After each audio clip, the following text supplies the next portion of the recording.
Hello, everyone. Welcome back to our YouTube channel. Thank you for tuning in today.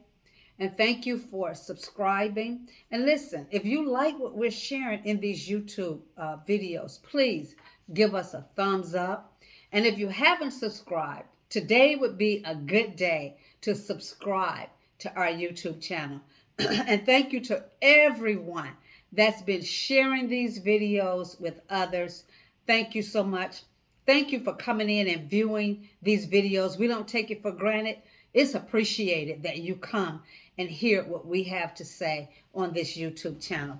Let's get right into today's message that I want to share today. And today I want to talk about the beginning of birth pains. The beginning of birth pains. In Matthew chapter 24, Jesus tells of the sign of his coming and the end of the age. So there's a sign of his coming and there's the end of the age. I'll say that again. There's the sign of his coming and there's the end of the age. So in Matthew chapter 24, he talks about that. He's teaching the disciples, and we are his disciples as well. He's teaching us what is going to be the sign of his coming and what is going to be the sign of the end of the age. And as he lists the signs, in verse 8, he says something interesting that I think we can all relate to. He says, these things are the beginning of sorrows, or as some Bible translations bring it out, they translate sorrows as birth pains. We can relate to that because we can understand that when a woman is experiencing labor, birth pains is not necessarily the most joyful experience at that particular time, because it's pain, it's birth pains, it's labor pains, and she's experiencing some sorrow as a result of that deep, intense pain. So we can relate to Jesus's wording there, and it helps us to better understand, that the troubles that we're seeing that are signs of his coming and of the end of the age, how they can be sorrowful, but when it's all over, there's going to be joy because we'll see Jesus in his full glory. Does that make sense to you?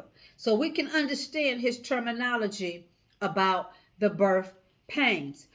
As a matter of fact, the contemporary Jewish Bible, or the complete Jewish Bible, says all of this is but the beginning of the birth pains. Amen?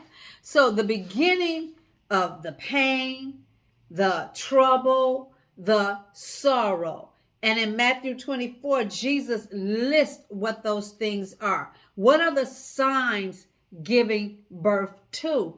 Is one of the things I want to stop and look at for a minute today. What are these signs giving birth to? Because the signs are giving birth to something.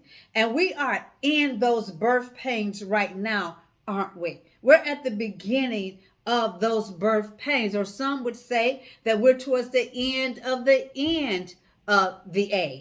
But all of that's, debatable, but we're not going to get into any of that. I want to look at specifically what are these signs giving birth to, because it's birthing forth something, isn't it? It's birthing forth something. Like a woman that's having birth pains, she's birthing forth her child. And so these signs are a birthing forth of something. What are these signs? What are they birthing forth? It's the sign of Jesus' coming. That's what is birthing forth. All these signs, which are trouble and sorrowful and painful, is giving birth to something. It's giving birth to Jesus' coming. And it's giving birth to the end of the age, the completion of the age. Amen? Jesus says in verse 4 of Matthew chapter 24, he says, be careful that you aren't misled, deceived while these birth pains are going forth. While these signs are in our midst, Jesus said in verse 4, be careful that you are not misled. Watch out that no one deceives you.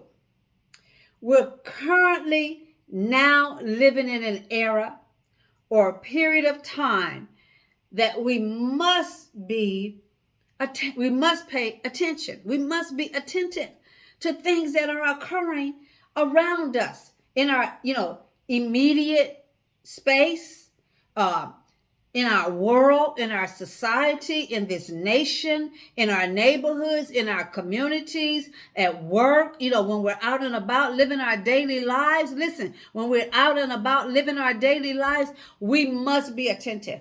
We must pay attention during this particular period of time as we're seeing the birth pains. We're living through these birth pains of bringing forth the signs. These are all signs that Jesus is coming. These are all signs that there's an end of the age. Amen. In First Peter chapter 5, verse 8 says, "Be sober and watchful." Why? Because your adversary, the devil, walks around as a roaring lion, seeking him whom he may devour. Be sober and watchful. Why? Because there's a reason why we must be sober and watchful. Because our adversary, the Bible calls him your adversary, our adversary, my adversary, your adversary. He's our adversary. Who is he? The devil. And he's walking around he's not a roaring lion. He's just walking around as a roaring lion, seeking whom he may devour. So in these times of birth pains, I think about something the dean of the ministry school that I graduated from. I think about this dean as we're living in these birth pains, because we're living right now in the midst of these birth pains.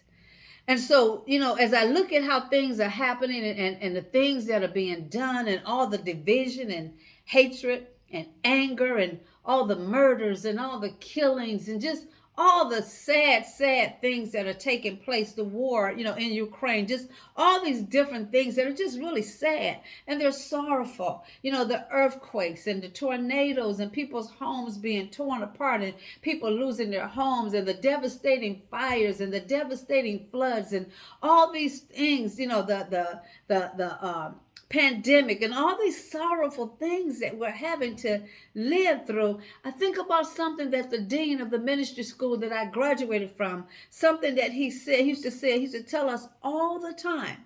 He would say, you must be flexible, ready, and able to change. He would say this to us all the time.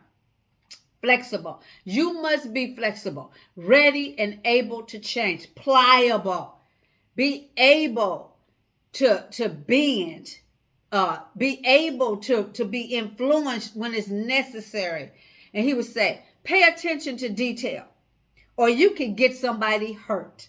Those are the three things he said to us on a regular basis. Be flexible, pliable, pay attention to detail. And I think about that now. And it's been, about 20 years since I left ministry school. But now, I really think about what he said. It's like those words are echoing in my ears now as I'm watching the devastation around me and around us, the hurt and the pain and the sorrowful, all the things that we're going through. I think about those words now, and they just mean so much now. All the time he would say, be flexible, be pliable, pay attention to detail, or you can get somebody hurt. How useful are his words now? His words are just right on, spot on, really what we have to do right now. Amen? Matthew chapter 26. Let me see. Matthew chapter 26, verse 41. Go over to Matthew 26, verse 41. Let me show you something. And it says, watch and pray that you enter not into temptation. The spirit is indeed willing, but the flesh is weak. What did Matthew say? Watch and pray. Do both of them. Don't just be praying and not be watchful and not be paying attention, just be lollygagging or, doing stuff and not being vigilant. Watch and pray. Do both of them. Both of them are necessary, especially now, right now, in this particular era of time, this period of time. Now, you can't just be praying and interceding and have your head somewhere, out in space somewhere. No, you've got to be vigilant. You've got to be sober. You've got to be watching. We have to be as watchmen on the wall. Amen. We got to be like watchmen on the wall. The Hebrew word translated watchman means one who looks out or one who watches. Watch in the Bible in the Old Testament, watchmen in the Bible in the Old Testament, they kept an eye out for physical threats. Amen. That's what the watchman position was in the Old Testament. And we have to be like watchmen right now. We have to be as the watchman on the wall, keeping an eye out, praying and watching, keeping an eye out for physical threats. Also, the Bible refers to watchmen in a spiritual sense as well. God, he appointed prophets as spiritual watchmen over the souls of his people in the Old Testament. So there's that physical sense, that physical sense, and there's the spiritual sense. And God appointed in the Old Testament, he would appoint prophets as spiritual watchmen over the souls of his people. Their job, these watchmen, their job was to urge God's people to live faithfully and warn them of the dangers of falling away and giving themselves over to doing evil. I just want to repeat that. The spiritual side of these watchmen was that God would give them assignments to watch over the souls of the people. Amen.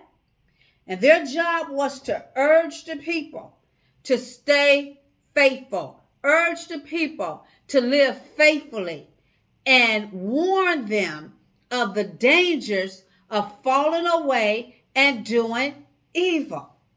So as I go today, I just want to leave us with this thought that I learned from the dean of the ministry school that I graduated from. I want to leave us with this thought. Pay attention to details. Pay attention to details. Be flexible and pliable. Amen. Let's be as watchmen on the wall, praying and interceding, but watching for any threats spiritually or any threats physically. Amen. God bless you. Talk to you next time.